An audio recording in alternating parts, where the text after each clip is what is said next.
Bonjour à tous, c'est Bullistrad, très heureux de vous retrouver pour cette nouvelle vidéo. Qu'est-ce qu'il fait chaud aujourd'hui, mais c'est dingue! Aujourd'hui on va parler du Borussia Dortmund, qui est un club qui a fait plutôt une très bonne saison dans son ensemble, avec une victoire en Coupe d'Allemagne, en éliminant notamment le Bayern de Munich en demi-finale à l'extérieur, c'est plutôt assez fort ça. Un quart de finale de Ligue des Champions, avec un événement un petit peu particulier, la bombe à côté du bus, vous vous en souvenez tous, qui finalement rend leur performance magnifique, puisqu'ils se sont battus tout de même malgré cet événement tragique, et une troisième place en Bundesliga, ce qui est peut-être le point négatif de leur saison. En fait, tous les voyants sont au vert. Sauf que, depuis quelques jours, il y a un emballement autour de cette équipe, puisque Thomas Tuchel, leur entraîneur, est parti. Il a démissionné, à la surprise générale, et ça rebat un petit peu toutes les cartes parce que pas mal de joueurs l'aimaient beaucoup, ce coach-là, et voudraient peut-être quitter le club à cause de ce départ, notamment Ousmane Dembélé. Qu'est-ce que doit faire le Borussia Dortmund pendant ce mercato d'été pour essayer de limiter un petit peu les dégâts du départ de Thomas Tuchel? Déjà, si vous avez des grosses offres sur vos bons joueurs, vous pouvez les laisser partir. Je pense notamment à Aubameyang, Dembélé, ou même encore Raphaël Guerreiro. Les deux derniers n'auront pas été là très longtemps, seulement une saison, mais si vous pouvez les vendre à 40-50 millions d'euros, ce qui est tout à fait possible pour Guerreiro et allez 90 millions pour Dembélé,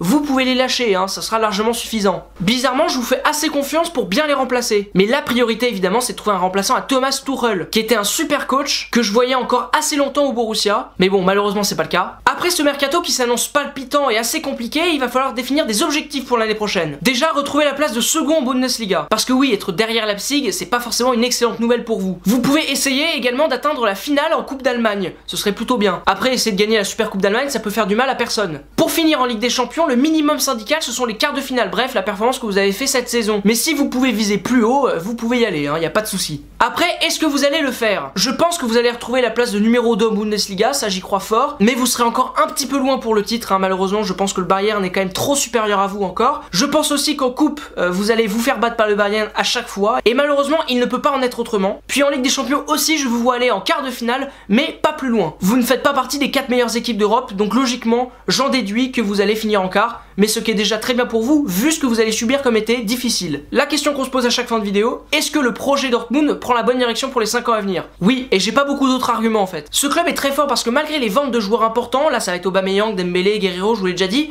ils arrivent quand même à se renouveler assez fort et à trouver des joueurs qui vont très bien s'intégrer au groupe. Le Borussia Dortmund est tellement fort pour se renouveler intelligemment que je suis absolument pas inquiet. Après, il va falloir trouver un bon entraîneur. Et c'est là où j'aurai peut-être un petit doute, car malheureusement rien n'est jamais sûr avec un coach. Voilà, c'est tout pour aujourd'hui, j'espère que cette vidéo vous a plu. La semaine prochaine on parlera de l'Italie et j'espère qu'il fera moins chaud parce que là c'est compliqué. Au revoir.